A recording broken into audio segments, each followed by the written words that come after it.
Here we have an uncompressed image, and it uses 46 megabytes of space. And over here, we have the same image as a compressed JPEG, and it uses 4.1 megabytes. Can you see the difference? What about when we zoom in so that we can see the individual pixels? Well, in this video, we're going to take a deep dive into the JPEG algorithm and see how images can be compressed to just 1/10 of their uncompressed file size, all while keeping the same image resolution and a very high-quality appearance. To begin, let's take a quick 26 seconds to understand the importance of this algorithm, why we're making this video, and truthfully, why you should stick around. First, most digital images from your phone or a camera are saved using the JPEG format.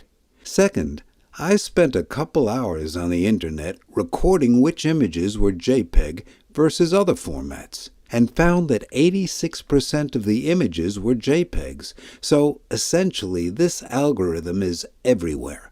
Third, video compression algorithms such as H.264, well, that's 26 seconds, so let's get back to seeing what JPEG does. In short, JPEG goes through and analyzes each section of an image and finds and removes elements that your eyes can't easily perceive. When you compress an image via JPEG, you can use a sliding scale called quality to decide how much you want to compress the image. As the quality of an image decreases from 100% to 0%, the amount of file compression increases, thereby decreasing the amount of space the image file takes up. Here we have 12 images, along with the quality and file size of each image. As we continue to compress the image, we can see that the picture's resolution or number of pixels stays the same. But eventually we get these defect squares, which are technically called artifacts. Let's take the 90% image and the 10% image and zoom in. Here we can see the inner workings of the JPEG compression hard at work. But wait, how exactly does JPEG work? Well, that's the focus of this video, so let's dive right in. The JPEG compression algorithm is composed of 5 key steps, each with a rather complicated name. But before we dive into the details, it's first important to understand the reason why JPEG works. Human eyes are not perfect. They have their nuances, and JPEG exploits these nuances to remove information that our eyes are not great at perceiving. For example, in the human eye there are 2 different types of light-receptive cells: rods and cones.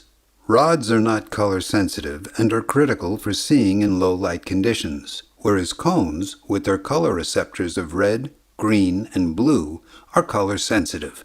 Furthermore, in each eye, there are 100 million rod cells, whereas there are only 6 million cone cells, and as a result, your eyes are far more receptive to the brightness and darkness of an image, which is called luminance, and far less receptive to the colors contained in that image, which is called chrominance.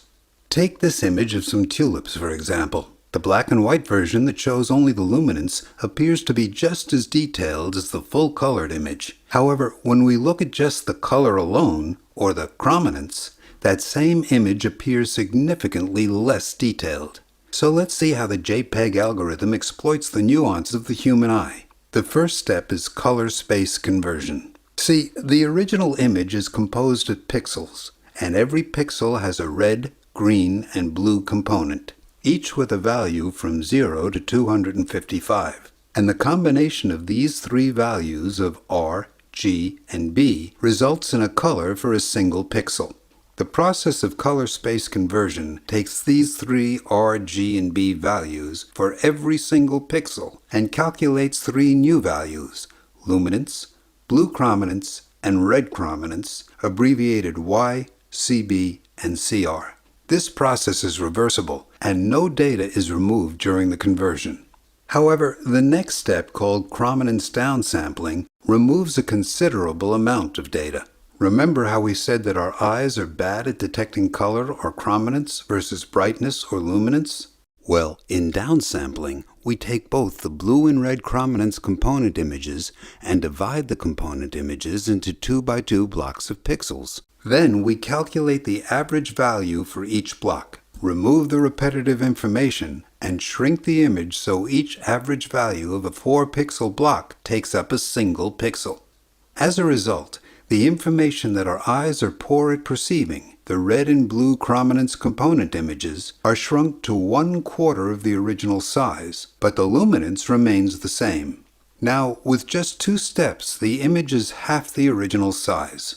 Note that when reassembling the picture, the blue and red chrominance images are rescaled to match the size of the luminance component, with the RGB values being recalculated from luminance, blue chrominance, and red chrominance. And because the luminance changes from pixel to pixel, the recalculated RGB values can change from pixel to pixel as well.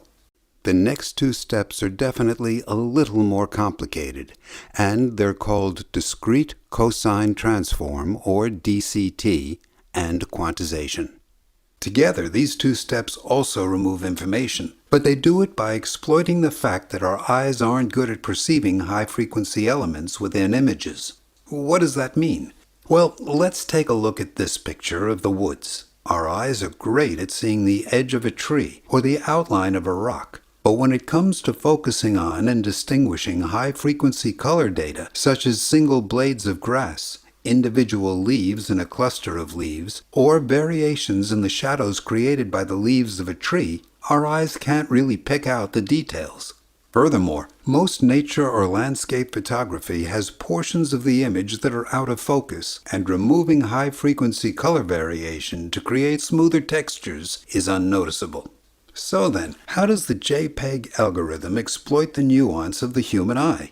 Well, essentially, the discrete cosine transform and quantization steps go through each section of the image and find areas that have a high frequency of alternating chrominance or luminance. These elements that our eyes aren't able to perceive are then removed. This process is rather complicated, but bear with us. Let's use the luminance component image as our example. But know that the same process happens with the 2 chrominance components. The first step is to divide the entire image into 8 by 8 sections called blocks, each with 64 pixels with values from 0 to 255 that represent the luminance at every pixel. Next, we shift each value by subtracting 128 from each value, so the range becomes -128 to 127. where -128 is black and 127 is white. The next step is complicated, so let's start with an analogy. Pretend you have a painting that you want to recreate, and you only have a dozen different colors. In order to recreate this painting, you'll need perhaps 15 parts of the first paint, and then 3 parts of the second paint, followed by 8 parts of the third paint, all the way up until you use perhaps 11 parts of the last paint. And in the end, we have recreated our original painting. The discrete cosine transform works kind of like this. However, instead of paint, we use these 64 base images. And just like in our analogy, we can rebuild any block of 64 pixels using a combination of these 64 base images, with each image multiplied by a value or a constant saying how much of that base image is used. Thus, the 64 pixel block, each containing a value, is transformed into 64 values or constants that represent how much of each base image is used. Let's take this letter A, for example. We can rebuild this letter A using this set of 64 base images with a constant multiplied by each base image. We add up all the base images times their respective constant, and as a result, we get this letter A. Nothing in DCT actually compresses or shrinks the image, but the next step, quantization, does. So how does quantization work? Well, here we have our table of constants corresponding to the utilization of each base image. The next step is to divide each value in the table of constants by the corresponding value in the quantization table and round each result to the closest integer. This quantization table has higher numbers in the bottom right, where the high-frequency data that your eyes aren't great at perceiving is located, and smaller numbers in the top left, where more distinct patterns are located. After we divide each constant by the corresponding value in the quantization table and round to the nearest integer, our block's data looks like this. It has just a few numbers and a lot of zeros. In this step, we're throwing away data, but really, we're just throwing away data that our eyes don't perceive. So we can't even tell the difference. We also use a second quantization table with the chrominance values that are larger, and thus we generate even more zeros in the resulting table. In essence, throughout the discrete cosine transform and quantization steps, the entire image uses a set of 64 base images, which are always the same, and two quantization tables, one for luminance and the other for chrominance, in order to transform every 8x8 block of pixels into just a few numbers and a whole bunch of zeros. The last step is called run length and Huffman encoding, and in it we list all the values for every block in both the luminance and chrominance images. However, when we list the numbers, we use a zigzag pattern like this, because it's more likely that the non-zero numbers will be found up here. Next, we use a run length encoding algorithm where we list the numbers, and then instead of listing all the zeros, we just say how many zeros there are. Perhaps you can see that this list of just a couple dozen numbers is far more compressed than 64 pixels being represented each by a number from 0 to 255. After that, we use a Huffman encoding scheme, which is a whole separate encoding algorithm that's covered pretty well in this video by Tom Scott, that you should take a look at after we discuss the H.264 video compression algorithm and how the image is rebuilt, as well as a few caveats. The H.264 video compression algorithm, also called Advanced Video Coding or AVC, is currently the recommended video compression algorithm for uploading videos to YouTube, and it uses techniques such as chrominance downsampling or chroma subsampling, as well as variations of discrete cosine transform and quantization. However, H.264 is more complicated because instead of compressing a single static image as in JPEG, video compression must compress 24 to 60 or more frames for every second of video. The very short explanation is that it uses intraframes, or iframes, which are similar to JPEG images for 1 out of every 30 frames. And then for the other 29 frames, it uses prediction or bidirectional prediction to only code for the difference and motion while using previously decoded frames as reference. Note that the frequency of iframes varies widely, and there is typically an iframe at the start of every scene change, as prediction doesn't work well across scene changes. These topics are incredibly complex, so they'll have to be covered in a separate video. But let's now get back to JPEG.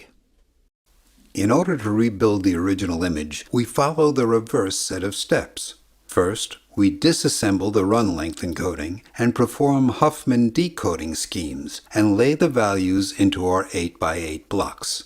Next, we multiply each value by the quantization table and then multiply the resulting constants by the corresponding base images and add all the constituent base images together. Then, we upscale the red chrominance and blue chrominance images and reconvert the luminance and chrominance values into the red, green, and blue color space. With this, we can see how 4 blocks of luminance and 2 sets of chrominance blocks yield a 16 by 16 grid of pixels. Finally, when we zoom out, we have something that looks nearly identical to our original uncompressed image. It's truly amazing how your smartphone can take images composed of millions of pixels and then perform calculations on every 8x8 block of pixels, compressing all that data into just a couple dozen numbers, and then turning around and uncompressing the image faster than it takes you to swipe your finger across the screen. For example, this picture is 4032 by 3024 pixels, which yields a total of 190,512 blocks. And in order to compress or uncompress this image, Every single block must go through each step of the algorithm. Indeed, our smartphones are truly impressive. But wait!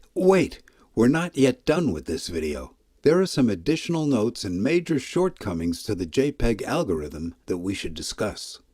First, sometimes you can select how much you want to compress an image, and this scaling level of compression changes the values in the quantization table.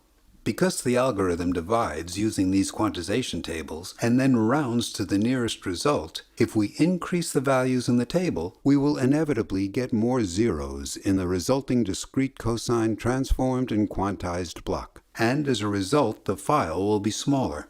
However, with too much compression, you get artifacts, or issues with the compressed image that look like blurry splotches on the edges of square blocks. You can see how many blocks have similar traits to the top left blocks in the discrete cosine transformation table. The next note is that earlier we mentioned that quantization removes high-frequency data, which is partially correct. In reality, quantization reduces the precision of an image block and reduces the precision more for the high-frequency data compared to the low-frequency data, thus making the image block less accurate. The third note is that JPEG is great at compressing pictures taken from a camera because natural world pictures tend to have a lot of smooth textures, and because no camera is perfectly in focus, it's hard to tell the difference between the uncompressed and compressed image. However, it doesn't perform well at compressing vector graphics like this, and in fact you get rather noticeable artifacts close to the boundary lines in vector graphics. This is because the JPEG algorithm needs to reconstruct these straight lines using the base images, which don't work perfectly when the data is compressed. Therefore, it's recommended not to compress vector graphics using the JPEG algorithm. Finally, JPEG is by far the most common image format because it's old, well understood, and royalty-free. But there are a number of other image formats, some with comparably better compression capabilities. Rather fittingly, this video is sponsored by Brilliant, a website and app that teaches you all kinds of STEM topics in hands-on, interactive ways. From the basics, such as foundational math or computer science fundamentals, all the way to complex topics such as astrophysics and quantum computing.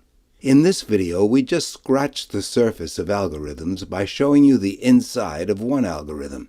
But if you want to learn more about the algorithms that run our technology-filled world, we recommend you look at Brilliant's course on algorithm fundamentals. Brilliant uses interactive courses to bring explanations, and thus your understanding, to the next level. Textbooks, boring lectures, and PowerPoint presentations are out, and fun animations and interactives are in. For the viewers of this channel, Brilliant is offering 20% off an annual subscription to the first 200 people to sign up. Just go to brilliant.org/brancheducation and you can find that link in the description below. Thank you again to Brilliant for sponsoring this video. That's pretty much it for the JPEG compression. We believe the future will require a strong emphasis on engineering education, and we're thankful to all of our Patreon and YouTube membership sponsors for supporting this stream. If you want to support us on YouTube memberships or Patreon, you can find the links in the description. Also remember to subscribe, comment below, and share this video with others. This is Branch Education. Thanks for watching to the end.